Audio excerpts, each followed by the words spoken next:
2300 ವರ್ಷಗಳಷ್ಟು ಹಳೆಯ 2 ಪ್ರಾಚೀನ ಲಿಖಿತ ದಾಖಲೆಗಳಾದ ಅಶೋಕ ಶಿಲಾಶಾಸನಗಳು ನಮ್ಮ ಕೊಪ್ಪಳದಾಗಿದ್ದವು. ಒಂದು ಗವಿಮಠದ ಹಿಂದಿರುವ ಅಶೋಕ ಶಿಲಾಶಾಸನ, ಮತ್ತಿನ್ನೊಂದು ನಾನೇನಿಗೆ ಹೊಂಟಿನಲ್ಲ ಇಂದರಕೆಲ ಪರ್ವತ ಶ್ರೇಣಿ ಮೇಲಿರುವ ಪಲ್ಕಿಗುಂಡು ಶಿಲಾಶಾಸನ.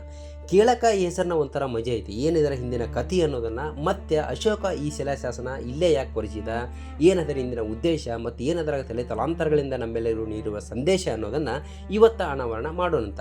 ಈ ಇಂದರಕೆಲ ಪರ್ವತ ಶ್ರೇಣಿ ಮೇಲಿರುವ ಪಲ್ಕಿಗುಂಡಿಗೆ ಈ ಗುಡ್ಡನ ಹತ್ಕೊಂಡು ಹೋಗ್ಬೇಕಾದ್ರೆ ನಾವು ದೊಡ್ಡ ದೊಡ್ಡ ಬಂಡೆಗಳಿರೋ ಹಸಿರಿನಿಂದ ಕಂಗೊಳಿಸುವ ಕುರುಚಲು ಗಿಡಗಳ ನಡುವ ಹಾದು ಅಲ್ಲಲ್ಲಿ ದಾರಿ ತೋರ್ಸಕ ಬಂಡೆಗಲ್ಗಳ ಮೇಲೆ ಕೊರೆದಿರೋ ಬಾಣದ ಗುರುತನ್ನು ಆಧರಿಸಿ ನಾವು ದಾರಿ ಹುಡ್ಕೊಂಡು ಹೋಗ್ಬೇಕು. ಕ್ರಿಸ್ತಪೂರ್ವ 273 ಅಶೋಕ ಸಿಂಹಾಸನಕ್ಕೆ ಬರ್ತಾನೆ. ಉತ್ತರಾಧಿಕಾರಿ ಆಗ್ತಾನೆ ಅವನ ತಂದೆ ನಂತರ. ಮಗಧ ಸಾಮ್ರಾಜ್ಯದ ಚಕ್ರವರ್ತಿ ಆಗ್ತಾನೆ. ಮಗಧ ಸಾಮ್ರಾಜ್ಯದ ಚಕ್ರವರ್ತಿ ಆದ ನಂತರ ಅಶೋಕ ಕಳಿಂಗದ ಮೇಲೆ ದಾಳಿ ಮಾಡ್ತಾನೆ ರೀ. 761 ಕ್ರಿಸ್ತಪೂರ್ವ 761 ಅವನು ಅಧಿಕಾರಕ್ಕೆ ಬಂದ 9 ವರ್ಷ ಆದ ನಂತರ ಯಾಕೆ ಕಳಿಂಗದ ಮೇಲೆ ದಾಳಿ ಮಾಡಿದವ? ಆ ಕಳಿಂಗ ಐತಲ್ರಿ, ಆ ಕಳಿಂಗನ ಅವನ ತಂದೆಯಿಂದ ಗೆಲ್ಲಕ್ಕಾಗಿರಲ್ಲ, ಅವನ ಅಜ್ಜನಿಂದ ಗೆಲ್ಲಕ್ಕಾಗಿಲ್ಲ ರೀ. ಹಾಗಾಗಿ ಅಶೋಕ ಕಳಿಂಗದ ಮೇಲೆ ದಾಳಿ ಮಾಡ್ತಾನೆ. ಕಳಿಂಗದ ಪ್ರಜೆಗಳು ಏನಿರ್ತಾರಲ್ಲ ಅವರು ಸ್ವತಂತ್ರ ಪ್ರಿಯರವರು, ಬಹಳ ವೀರಾವೇಶದಿಂದ ಅಶೋಕನ ಜೊತೆ ಹೋರಾಡ್ತಾರೆ. ಆದರೂ ಕೂಡ ಅಶೋಕನ ಜೊತೆ ಅವ್ರಿಗೆ ಗೆಲ್ಲಕ್ಕಾಗಂಗಿಲ್ಲ.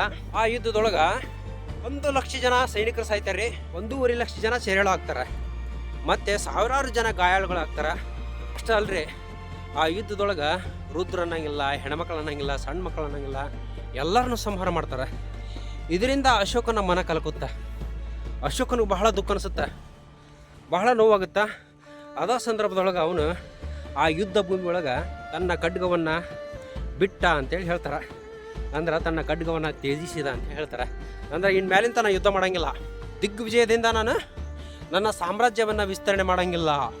ಅವಾಗಿಂದ ಅವನು ಅಹಿಂಸೆಯ ಮಾರ್ಗವನ್ನು ಹಿಡಿದ ಅಂತೇಳಿ ಹೇಳ್ತಾರೆ. ನೋಡಿದಲ್ಲ, ಅಹಿಂಸೆಯ ಮಾರ್ಗವನ್ನು ಹಿಡಿದು ಪ್ರಪಂಚದಾದ್ಯಂತ ಬೌದ್ಧ ಧರ್ಮವನ್ನು ಪ್ರಚಾರ ಮಾಡಬೇಕಂತೇಳಿ ಕಲ್ಲುಗಳ ಮೇಲೆ ಏನಪ್ಪ ಅಂದ್ರೆ ಅವನು ಶಿಲಾಶಾಸನಗಳನ್ನು ಕೆತ್ತಲಿಕ್ಕೆ ಪ್ರಾರಂಭ ಮಾಡಿದ. ಅದ್ರ ಫಲವಾಗಿ ನಾವು ಕೊಪ್ಪಳದಲ್ಲಿ 2 ಅಶೋಕ ಶಿಲಾಶಾಸನಗಳನ್ನು ನಾವೀಗ ನೋಡ್ಬೋದು ರೀ. ನೋಡ್ರಿ, ನಾವು ಆಲ್ಮೋಸ್ಟ್ ಗುಡ್ಡದ ಮೇಲ್ಗಡೆ ಬಂದಿಗೆಲ್ಲ ಅಲ್ಲೇ ಕಾಣುತ್ತಲ್ಲ, ಅಲ್ಲಿ ಕಾಣುತ್ತೆ ನೋಡ್ರಿ, ಅಲ್ಲೇ ಅದ ಅಶೋಕ ಶಿಲಾಶಾಸನ ರೀ, ಅದ ಪಲ್ಕಿಗುಂಡು.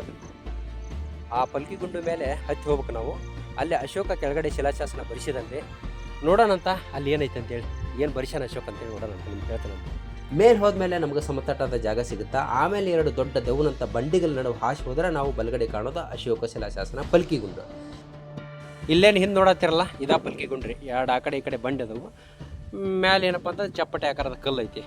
ಯಾಕೆ ಈ ಅಶೋಕ ಶಿಲಾಶಾಸನಕ್ಕೆ ಪಲ್ಕಿಗುಂಡು ಶಿಲಾಶಾಸನ ಅಂತ ಕರೀತಾರೆ? ಯಾಕಂದ್ರೆ ಇದು ನೋಡೋಕೆ ಪಾಲ್ಕಿ ಥರ, ಅಂದ್ರೆ ಪಲ್ಲಕ್ಕಿ ಥರ ಕಾಣುತ್ತೆ. ಆ ಪಲ್ಲಕ್ಕಿನ ಬರಬರ್ತಾ ಜನರ ಬಾಯೊಳಗೆ ಪಲ್ಕಿಗುಂಡಿ ಅಂತ ಆತ. ಇದನ್ನು ಜನರ ಇಸ್ತ್ರಿ ಪೆಟ್ಟಿಗೆ ಅಂತ ಕೂಡ ಕರೀತಾರೆ.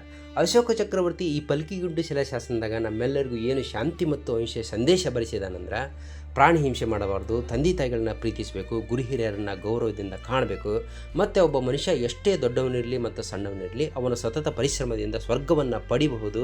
ಮತ್ತು ಅದರೊಳಗೆ ಅಶೋಕ ತನ್ನನ್ನು ತಾನು ದೇವನವ ಪ್ರಿಯ ಅಂತ ಕರ್ಕೊಂಡಿದ್ದಾನೆ, ಅಂದ್ರೆ ದೇವರಿಗೆ ಹತ್ತಿರನಾದವನು ಅಂತೇಳಿ ಅರ್ಥ. ನೀವು ಶಾಂತಿ ಮತ್ತು ಅಹಿಂಸೆಯ ಮಾರ್ಗದೊಳಗೆ ನಡೆಯುವುದರ ಮೂಲಕ ದೇವರಿಗೆ ಹತ್ತಿರ ಆಗ್ಬೋದು ಅಂತೇಳಿ ಅಶೋಕ ಈ ಮೂಲಕ ಎಲ್ಲರಿಗೂ ಹೇಳಿದಾನೆ. ಮತ್ತು ಅಶೋಕ ಈ ಶಿಲಾಶಾಸನ ಇಲ್ಲೇ ಯಾಕೆ ಕೊರಿಸಿದ?